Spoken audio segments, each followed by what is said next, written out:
Welcome to the Crowds Line College Football Show, featuring Coach Lou Holtz and Mark May. Every week, you can predict the winner, the score, and compete against the crowd for prizes. Sign up on the Crowds Line app or by going to thecrowdsline.com. It's that time to really start about thinking of who's going to hoist that trophy January 7th in Santa Clara, California, the national championship. Well, Coach and Mark, as we said, no strangers to college football championships. They have their opinions. Now, their opinions may not be the same, but the best way is just to ask them. So I'm going to ask these gentlemen, who's going to be your top 4 playoff teams? Who's going to be in the national championship game? And who's going to be our national champion? And you, the crowd out there, as you log in, we're going to set up this national championship contest, and we're going to hold Mark and Coach. We're going to revert back to this, keep them on tabs as we say, hey, Coach, you picked this team about 4 months ago, 5 months ago. Is that still your pick? So, Mark, I'm going to start with you. Who's your top 4? Who's your championship game? And who's your champion? Well, my top 4, the first 2 are very easy. Alabama, obviously, is everybody's number 1 choice. Clemson, number 2. Number 3 is a big surprise. Michigan State out of the Big Ten. And number 4, the Washington Huskies from the Pac-12. And this is the reason why. If you look at Alabama, they've got a quarterback in Jalen Hurts that has gone 26-2 and has delivered each of his first 2 years Alabama to the national championship game. And his backup, too, has got to do a terrific job if he is the starter there because he played in the national championship game and beat Georgia. Number 2, Clemson. They know how to get to the national championship game. They know how to get to the playoffs. It almost seems every year they're there. They've been there 3 times to the playoffs. And if you look at their roster, it's riddled with players that are going to be NFL prospects very shortly. And Dabo Swinney's a terrific coach and has done a terrific job there. Now, if you look at Michigan State, they're kind of a surprise. Brian Lewicki's a quarterback. He can run. He's mobile. He does a lot of things with the football. That's key for Michigan State. And here's the other thing about Michigan State, guys. They have almost everyone returning. 9 starters on offense, 9 starters on defense, the punter, the kicker. But here's the key. If you look at Penn State and you look at Michigan and you look at Ohio State and you look at Wisconsin, they have to play 2 tough road games in the conference. If you look at Michigan State, they only have 1. That's at Penn State. So chances are, most of those games at home, they should win those. So they're going to be in a prime position to go to the Big Ten championship game and win that. And my 4th team, the Washington Huskies. The reason why, Chris Peterson, this is a team that's been there before. And if you look at Jake Browning, their quarterback, he's been in the playoffs before. He's a 3-year starter. He's going to be a senior with 4 years under his belt and 39 starts. So this is a very accomplished football team, and they've got the confidence of being in the playoffs. But that first game against Auburn on the road in Atlanta is going to be tough. If they can get over that hurdle, going back to the Pac-12, they should have an easy road except for that 1 home game against Stanford. So those are my 4 teams to get to the playoffs. My 2 teams to get to the playoff championship game, Alabama versus Clemson. And I think that's going to be easy. And everybody's going to pick those because they're 1 and 2 in the country. And I'm picking Alabama. And the reason why, they're 2 quarterbacks deep as well as Clemson. And this is a team that knows how to win championships. If you look at their pedigree with their head coach Nick Saban, the Alabama Crimson Tide will be national championship again. Well, Mark, I love the surprise. Washington, Michigan State. Washington, not as much. Michigan State, that's big. Alabama, Clemson, no big surprise. Coach, I know you're full of surprises. So who's your 4 teams? Who's your game? And who's your champion? Typical Mark May. You really go out on a limb picking Alabama. Wow. I mean, they don't have a tough game on their schedule this year. But let me tell you where you're wrong, Mark. And I love you like a brother. I mean, you are so smart. You're professional. I mean it sincerely. And I want to say to the people that the respect I have for you is sincere. But once again, you're wrong. Number 1 is going to be Georgia. And here's why. Georgia has 3 difficult games, obviously. They have to play Auburn, they have to play South Carolina, and they have to play Florida. But they're going to meet Alabama in the championship game. They had Alabama beat last year until a 3rd and 24 pass win for a touchdown. Georgia has an outstanding football team. Their quarterback, Fromm's coming back. But remember a guy by the name of Justin Fields, a 5-star red quarterback. Outstanding. I saw him in the spring game. So I think Georgia will beat Alabama. Number 2 is Clemson, I think for the reasons that you selected. The fact is that Clemson probably has the best defensive line maybe ever in college football. They're really, really talented. Number 3, though, is going to be the University of Notre Dame. And I say this sincerely. Notre Dame has 9 starters back on defense. They have a quarterback, Wimbish, who's coming back. They have a very veteran offensive line. In addition to that, Mark, they do not play anybody in the top 15. They have 3 difficult games. Of course, they have Michigan at home. And Notre Dame has a tradition of beating Michigan. Number 2, the second toughest game would be the University of Stanford. That also is at home. And then you look at number 3 is Southern Cal. Now, you might throw Florida State in there, but I think Notre Dame is really a very good football team. Came on strong, beat LSU in the last game. The 4th pick I have is Wisconsin. Everybody underestimates Wisconsin. I went up and watched them practice last year, Mark. They have talent and they have speed. They aren't big, slow, offensive people with the skill position. They're very good. I love their quarterback, Hornibrook. He doesn't get the credit he needs. They have a running back who was a freshman last year, Mark, gained 1,900 yards rushing. And in addition to that, they only have 2 tough games. They both are on the road, Michigan, Penn State. On the other hand, Mark, when you took at Michigan State, they got to play Penn State, Ohio State, and Michigan. When you look at this, 4 teams in the top 12 are in the East Division. That's why I don't think the winner is going to come out of the East Division. In the final, I think it's going to be Notre Dame versus Georgia. Notre Dame's going to win it because last year in the opening game, Georgia was lucky to beat Notre Dame, and they had a first-year quarterback there, Mark. And I'll tell you what, there's no way in this world that I'm going to be wrong on that prediction. You remember it, Mark. How can you say Notre Dame, Coach? I know you love Notre Dame, but the bottom line is with Notre Dame Fighting Irish. My daughter almost went to law school there. We'll cancel that out. Here's the problem. Your quarterback, Brandon Wimbush, completed 49.5% of his passes last year. That's not winning football. Plus, they've got to replace 2 offensive linemen that were first-round draft picks. They have to replace a running back in Josh Adams. They have to replace their wide receiving core. So if you look at Brian Kelly right now, he virtually has no offensive game. All they can do is possibly run the football against Michigan in their opener. But besides that, Notre Dame, with the rest of their schedule, they're going to struggle. And you forgot to leave out another tough game on Notre Dame's schedule, the University of Pittsburgh. I want to tell you, Mark, and I know you say that sincerely. Wimbish is a much improved quarterback. Make no mistake about it. And they do have some talent. That Boykin made the great catch against LSU last year in the bowl game to win on a touchdown. Tremendous play by him. He is an outstanding athlete, a great receiver. They have talent. And remember this, Mark, you do not have to be the best team in the country every week. You only have to be the best team in the stadium that day. And they will be the best team in the stadium that day on 12 consecutive games. Well, Coach, Mark, if Notre Dame gets there, I'll be shocked, guys. Your picks, gentlemen, some original, some not so much. We look at Wisconsin, think about that. Probably you could best define Wisconsin as a solid team and one of the few teams in the Big Ten without any drama right now. But with that said, we have your top 4, we have your national championship game, and we have your picks. Now, gentlemen, we're going to start and get ready to talk about the games coming up. As Coach said, it's not about who's the best team, that day or that week or that season. But here in a second, what we're going to do is we're going to bring up and talk about who our games of the week are going to be for the Crowdsline College Football Contest. With the field set for the national championship, as we just saw, we need to focus now on week 1 of this 2018 college football season. But Coach and Mark, I'm going to ask them some questions. Who are these games? We've got about 6 games, some games that are near and dear to certain people's hearts. But we're going to talk about the games, and I'm going to ask them, who's going to win? Give me a breakdown. But most importantly, what's the score? So as you go on to the Crowdsline College Football Contest each week, you can pick your picks against Coach, against Mark, and we're going to see who knows more about football. So with that said, let's start off with week 1. And this game is near and dear to my heart, but Mark, I'm going to ask you first. You got Alabama at Louisville. Who do you think in Orlando, Saturday night game, 8 o'clock at night, Alabama, Louisville. Mark, who do you have?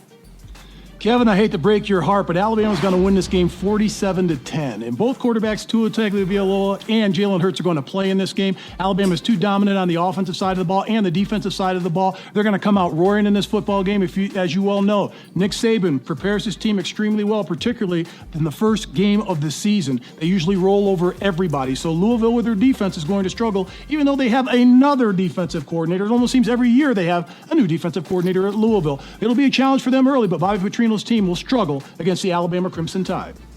Well, there's a reason they have a new defensive coordinator every year, Mark, because they're terrible the year before. Let me tell you why you want to watch this game. To see who the quarterback is going to be, Tua, or is it going to be Jalen on Alabama's side. That is the big thing. But on Louisville, there's a guy by the name of Jawan Pass. He is about 6'4", about 235 pounds, great throwing. I want to see how good he is. Everybody said that he is outstanding. And the other thing, you want to see how Van Gorder, the defense coordinator that was fired at Notre Dame in the middle of the year, I want to see how well he does with the Louisville defense that was terrible last year and has 2 starters back. Coach, what's your score on this? 38-10. Louisville. Oh, yeah. Hey, we're not talking basketball. We're talking football. Coach, 38-10. Well, I will tell you about Louisville. This game is going to be the first big event of this academic year for Louisville following a year that they would most likely to forget. Dr. Ben DePuty is now the president of Louisville. Vince Tyree is now the AD at Louisville. Mike Petrino's still the football coach at Louisville. But as Coach said, Jawan Pass is the quarterback, and I think Jawan Pass is going to throw and he's going to execute Bobby Petrino's playbook, whereas maybe Lamar Jackson executed Lamar Jackson's playbook. So, hey, Kevin, hold on a second. You named all those names. You named 5 or 6 names, and the only person that you named a name of that's going to play on the football field is Jawan Pass. And Lamar Jackson, but he's gone. But yes, that's and right. Bobby Petrino. So he's not going to play. That's true. He's going to. Well, probably could use everybody we could get. But with that, gentlemen, is where we want to go on to our next game. And here's our next game: FAU at Oklahoma. FAU at Oklahoma. Seems like, it's a blowout. A lot of people say, it's going to be all over. A lot of ideas, a lot of storylines on this field. Mark, tell us about FAU at Oklahoma. Look, Lane Kiffin will take anybody, anywhere, anytime to play on his football team. Give him 3, 4, 5 chances. It doesn't matter who he plays. He only has 5 returners starting on the offensive side of the ball. But here's the key in this game. If you look at Oklahoma, they're going to be dominant in this football game. Both guys are great play callers. Lincoln Riley, the head coach of Oklahoma. But one thing I want to point out, Coach, Oklahoma, when they play non-conference opponents, last year averaged 48 points per game and won all their non-conference games. That includes Ohio State at Ohio State. Now, you look at Lane Kiffin, they're 11-3, 8-0 in the Conference USA, but in their non-conference game, out of their 3 FBS opponents, they got shellacked by 36 points a game. And I'm going to tell you who they played. Wisconsin, yeah, you can say Wisconsin should have rolled over them, but they got rolled by Buffalo and Navy, also non-conference opponents. So this game, I'm taking the Oklahoma Sooners big, 55-10. I tell you, Mark, you must be playing a lot of golf, because if you'd done any research on Florida Atlantic, you'd find out this is an outstanding football team. They are a great football team. They have 10 starters back on defense. Now, granted that Lane Kiffin's brother, Chris Kiffin, was their defense coordinator. He left. They brought another one. They have 10 starters back. Not only that, Mark, let me tell you this. Their secondary comes back, and last year they had 20 interceptions, was tied for second in the country. In addition to that, at running back, they have a guy by the name of Motor Singletary, rushed for 1,900 yards and 32 touchdowns. You mentioned they got beat those 2 games. That was early in the year. They won their last 9 football games very, very convincingly. This is going to be a lot closer than anybody believes. It's going to be 31-28. Oklahoma's going to prevail, but I want to tell you, you watch this game, Mark. You'll learn something. Well, as we know, Lane Kiffin can score some points. He can also do some things on Twitter. So we'll see how that works with the Oakland A's newest draft pick. Wait. You overlooked the fact that Charlie Weiss Jr., 24-year-old, is a new offensive coordinator. You got to take all those things into consideration, Mark. Yeah, I'm sure Lane won't be calling those ball plays in that game. He has the utmost confidence in young Weiss, I'm sure. Gentlemen, let's talk about a bigger game, and it's in Jerry's world. In Dallas, on Sunday night, the Hurricanes, number 8 to the AP poll, playing 25-ranked LSU. What do you think about that game, Mark? Well, when you look at this game and break it down, there's a lot of problems at LSU. They're going through another offensive coordinator. They're still searching for a quarterback again under Ed Orgeron. And if you look at their roster offensively in the running back position, this is the first year since 1974, they don't return a running back that scored a rushing touchdown. So they're going to struggle. And not only that, under Orgeron, they come out of the gate slow. Last year they started 3-2 in their first 5 games, and they lost to Troy at home. Now, on the other side of the coin, you look at Miami. Miami won their first 10 consecutive games. Malik Zaire, the quarterback, was hot in those those games. He did a terrific job of spreading the ball around, but Manny Diaz, their defensive coordinator, did an outstanding job of preparing their defense, and they've got the big turnover chain down in Hurricane Nation. I'm picking the Hurricanes in this game 31-17 because LSU will have a tough time scoring with the football. Coach. There you go again, Mark. I'm sorry, but you're wrong on this one. You mentioned defensive coordinator. How about Dave Aranda, the outstanding coordinator for LSU? He's the highest paid assistant. They paid him a couple $1 million per year to keep him from going with Jumbo Fisher down at Texas A&M. In addition to that, LSU has a quarterback by the name of Joe Barrow. He transferred from Ohio State. I watched Ohio State practice last year. I saw this young man. He was a number 2 quarterback last year ahead of Haskins. He got injured, hurt his knee. That's how Haskins moved up. When Burrows wasn't sure who was going to start, he transferred to LSU. So they have a quarterback for the first time. Emsinger is their offensive coordinator. I'm sure he'll do a good job. But they have a transfer by the name of Giles, a wide receiver from Texas Tech. In 2016, Mark, he caught 1,100 yards worth of passes and something like 9 touchdowns. He transferred. They have some talent at LSU. Do not underestimate. I pick LSU to win this football game 28-21. Well, they have athletes, Coach, and we'll see what Coach O can do. And maybe people in Dallas can understand him. But who knows? Our next one is a national game, gentlemen. It's, for some, we'll consider almost a home game. Auburn, Washington, in Atlanta. Auburn's been in the SEC championship game a few times right there in Atlanta. 3 years ago, Auburn opened up in Atlanta. And now they come against Washington, ranked number 4 in the AP poll, or number 6 in the AP poll, I'm sorry. So Auburn, Washington, in Atlanta, big implications.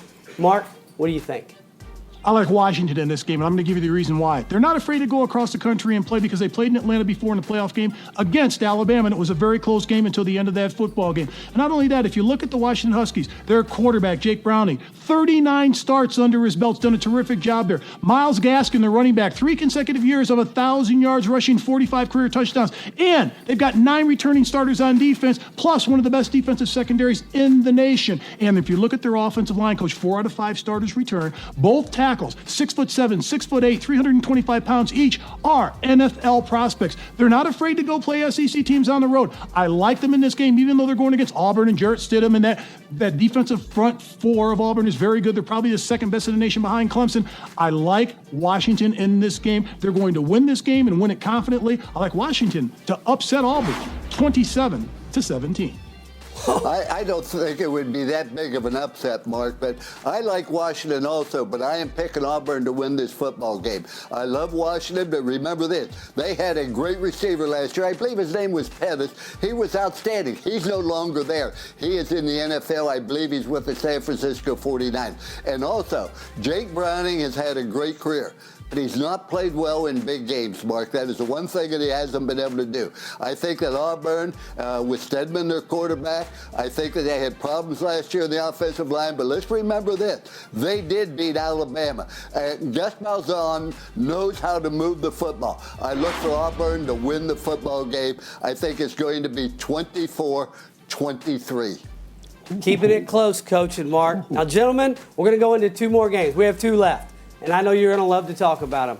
But I'm going to have to go talk about Ohio State, and we're going to talk about Notre Dame, your 2 favorite topics. So I want to talk about a game in Columbus on Saturday.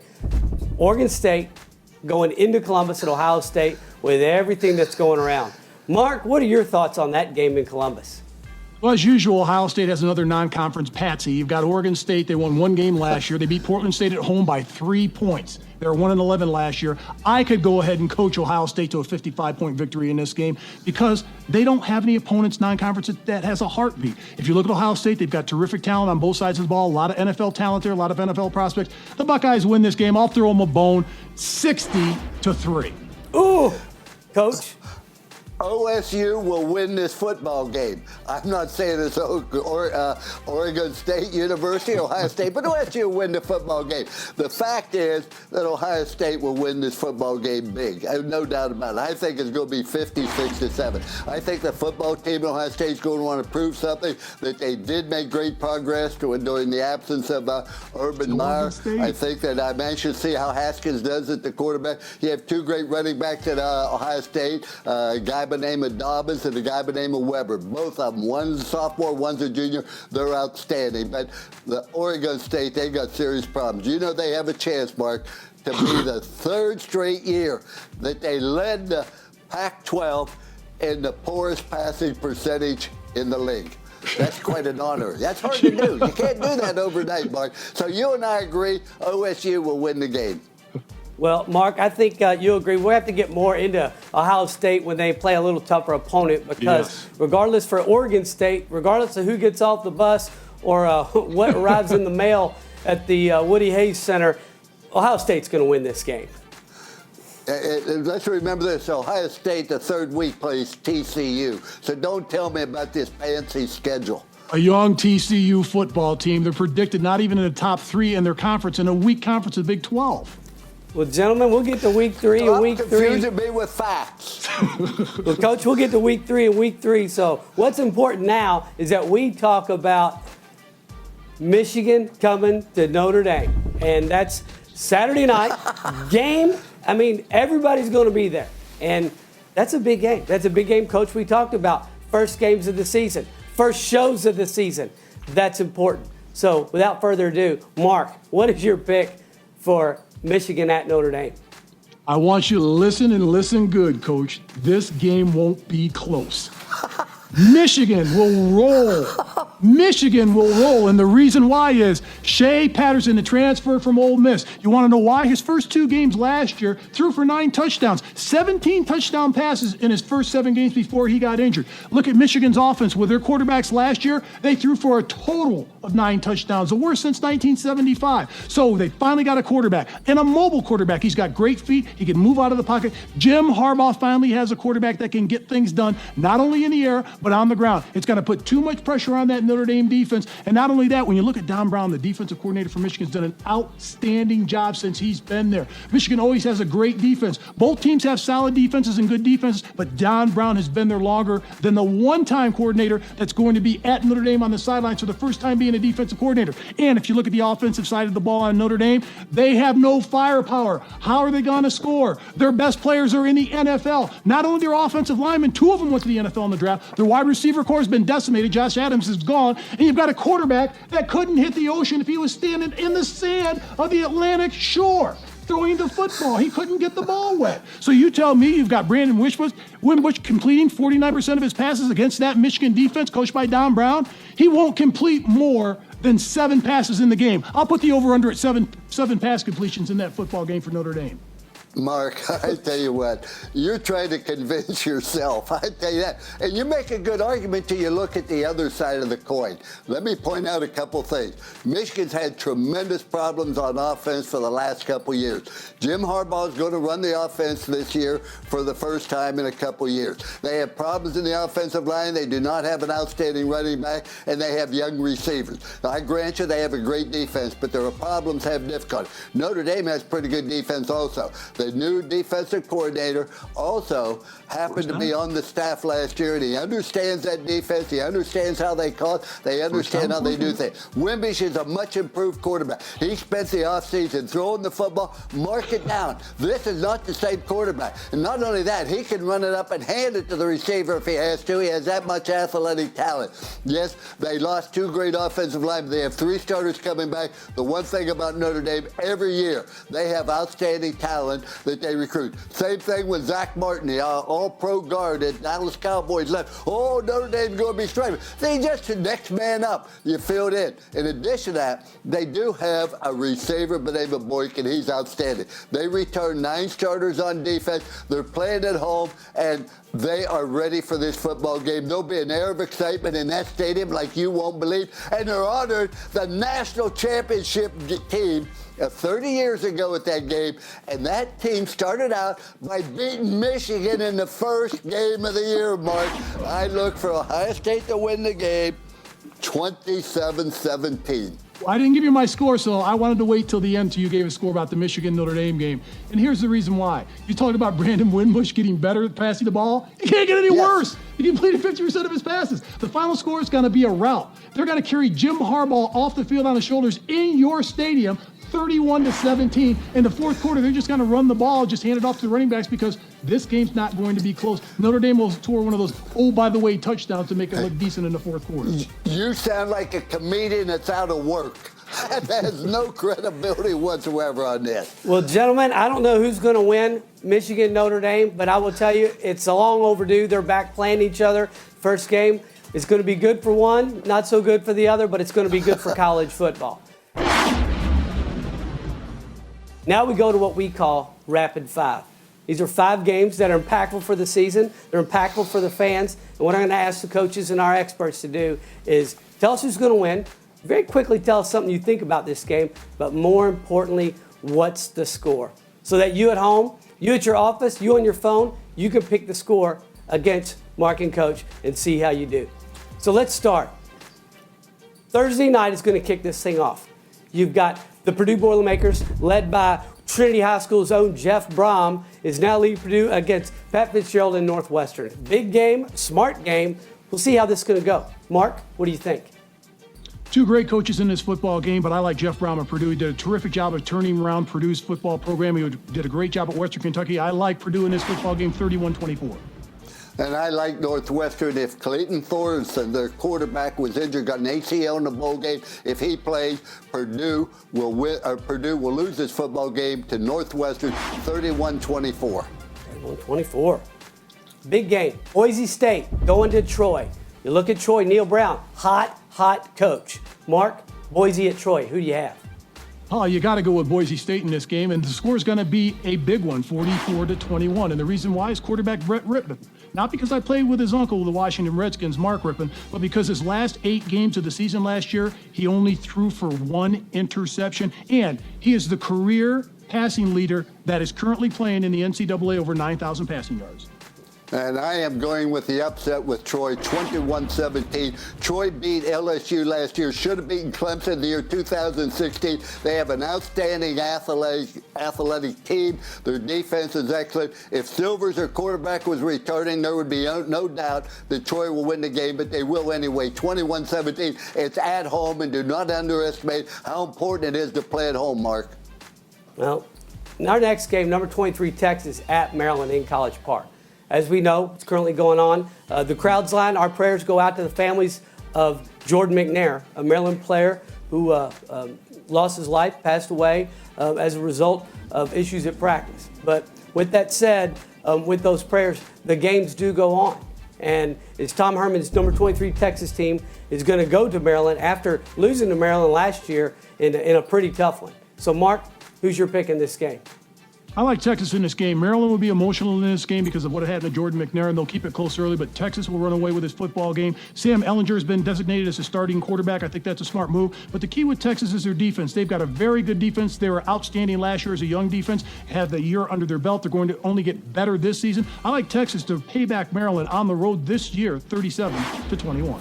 Coach? And I agree with you. You know, last year Maryland went down and beat Texas down in Austin. This year the game's at Maryland. I think Texas just has too much talent. I think Maryland has an awful lot of turmoil. I look for Texas to win the game 35-14. I want to say this as a football coach.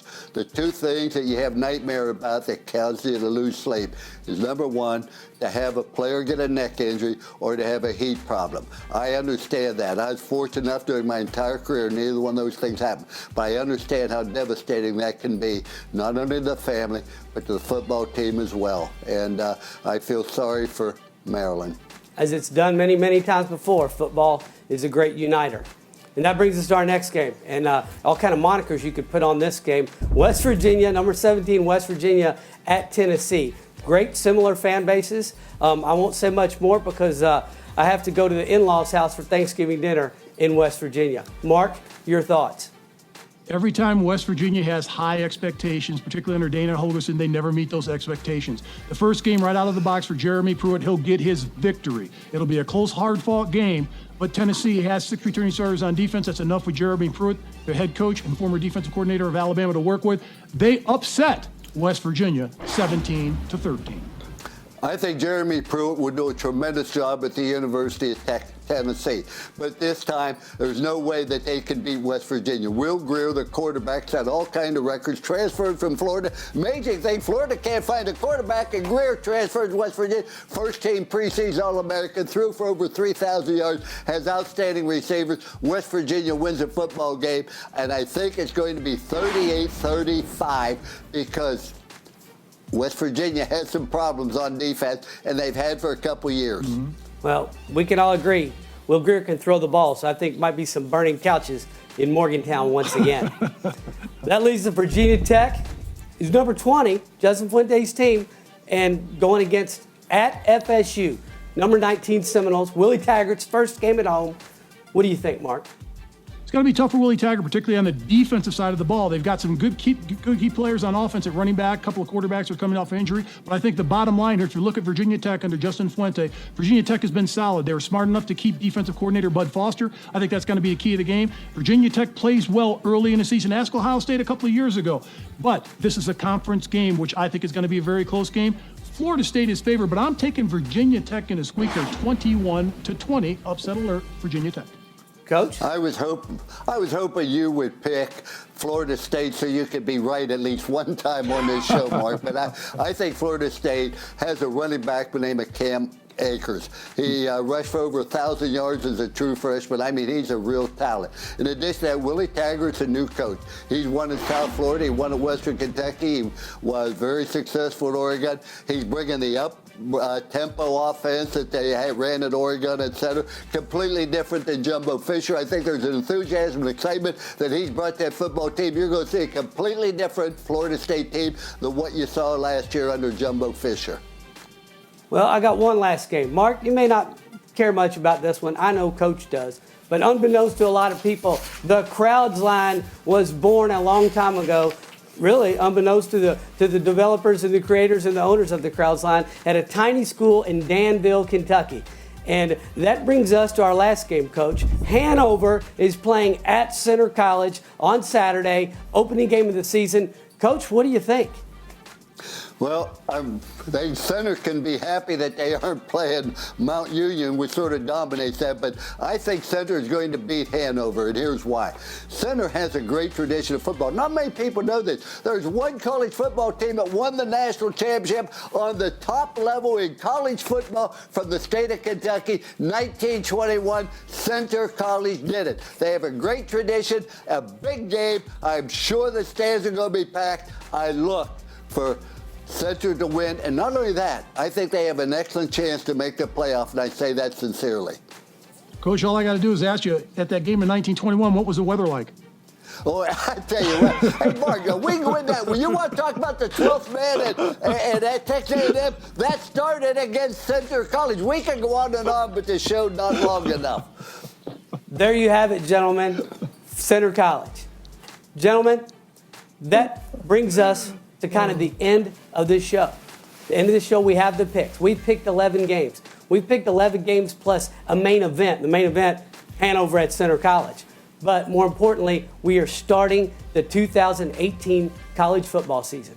There's more to come throughout the season. There's more storylines to come. But most importantly, it's those that can log on to thecrowdsline.com. They can pick the winner. They can pick the score, compete against Coach and Mark. So, gentlemen, I'm just going to ask you briefly, what are your thoughts as you move in to this college football season? What is on your mind, and what are you thinking about most? And, Mark, I'll begin with you.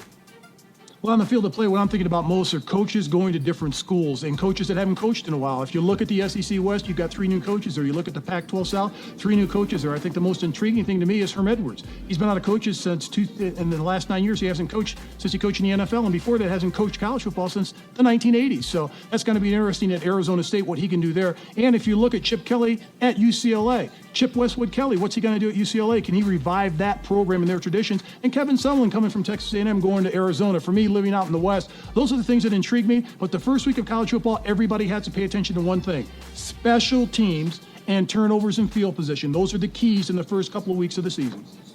Also, Also the key, Mark, the rest of the season as well, I might add. But the thing that really intrigues me, Mark, is, number one, how many transfers there are around this country. You look at all the different things. LSU got 2 from Texas Tech. West Virginia lost 2 outstanding defensive linemen to transfer. Will Greer, the All-American at West Virginia, transferred from Florida. You look at Burrows, the quarterback at LSU. He transfers all over. And you look at Florida Athletic, most of their team is comprised of transfers. The other thing is there more upsets occur on the first week of the season because coaches make their teams physically and mentally tired. In the opening game, you put in so much offense and defense. What if they do this?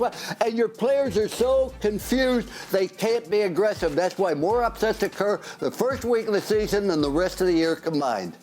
Well, gentlemen, it's going to be a great season. It's going to start Thursday night. I know for me it's going to start this weekend, Alabama-Louisville. And as I told you, Coach, the last time Louisville played Alabama, a man with a big white mustache and a pipe, he stood on the sidelines. And he took on Alabama in the 1991 Fiesta Bowl, and it was a blowout of those of you that remember. So Louisville, Alabama, you never know what's going to happen. I don't want to put water on your parade, but that's not the same Alabama team. That's not the same LSU team. Come on, Coach. We're students of history. From the 30, Johnson out of the shotgun. Dropping back, pressure on, throwing over the middle. Has Williams. 10, 5, touchdown!